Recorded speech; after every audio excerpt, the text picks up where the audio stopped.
Saudara-saudara yang terkasih, kembali pagi ini kita akan mendengarkan firman Tuhan. Mari kita sama-sama berdoa. Terima kasih Tuhan atas hari ini Tuhan, di mana Engkau memberikan kepada kami Tuhan perlindungan bagi kesehatan kami, bagi kehidupan kami, dan di dalam segala pemeliharaan yang Engkau berikan kepada kami. Terima kasih ya Tuhan, sebentar kami akan belajarkan firman Engkau Tuhan, berkati kami, buka hati dan pikiran kami. Hanya di dalam nama Engkau, nama Tuhan Yesus, kami berdoa. Firman Tuhan pada pagi hari ini bertemakan 12 mata air dan 70 pohon korma. Mari kita baca sama-sama di dalam kitab Keluaran, pasal ke-15, ayat ke-26 dan ke-27.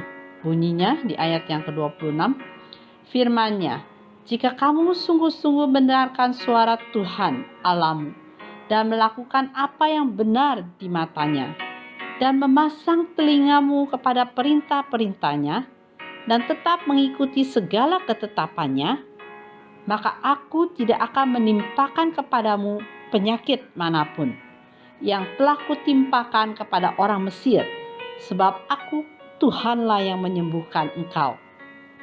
Di ayatnya yang ke-27, sesudah itu sampailah mereka di Elim.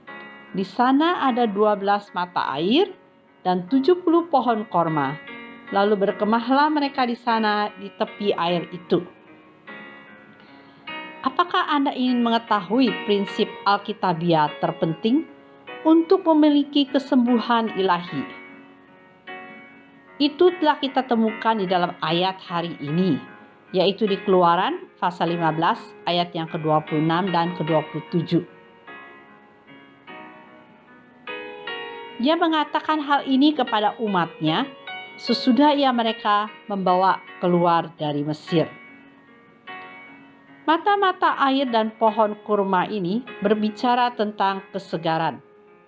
Semua itu melukiskan suatu gambaran tentang sebuah oase di padang gurun. Bangsa Israel beristirahat dan disegarkan di sana. Tetapi mengapa angka 12 dan 70? Tidak ada rincian yang tidak berarti. Ke-12 mata air dan ke-70 pohon korma itu melambangkan pelayanan yang diurapi yang memberikan kesegaran kepada Anda melalui firman Tuhan. Jadi jika Anda ingin mengenal Yesus sebagai Tuhan yang menyembuhkan Anda, duduklah di bawah khotbah firman Tuhan yang diurapi. Karena saat firman-Nya disampaikan, itu akan menyembuhkan Anda. Firman-Nya adalah obat untuk seluruh tubuh Anda. Bagaimanakah kita menghubungkan hal-hal tersebut? Biarkanlah Alkitab yang menafsirkan. Ketika Yesus memanggil ke-12 murid-Nya dan Ia memberi kuasa kepada mereka untuk mengusir roh-roh jahat dan untuk melenyapkan segala penyakit dan segala kelemahan. Ia menyuruh ke-12 murid-Nya dan berkata kepada mereka, pergilah dan beritakanlah, kerajaan surga sudah dekat. Sembuhkanlah orang sakit, bangkitkanlah orang mati, tahirkanlah orang kusta, usirlah setan-setan. Kemudian di dalam Lukas pasal 10 ayat yang ke-1 dikatakan, kemudian daripada itu Tuhan menunjuk 70 murid yang lain, lalu mengutus mereka berdua-dua mendahuluinya ke setiap kota dan tempat yang hendak dikunjunginya. Ia juga berkata kepada 70 murid itu, sembuhkanlah orang sakit yang ada di situ dan katakanlah kepada mereka, kerajaannya sudah dekat padamu.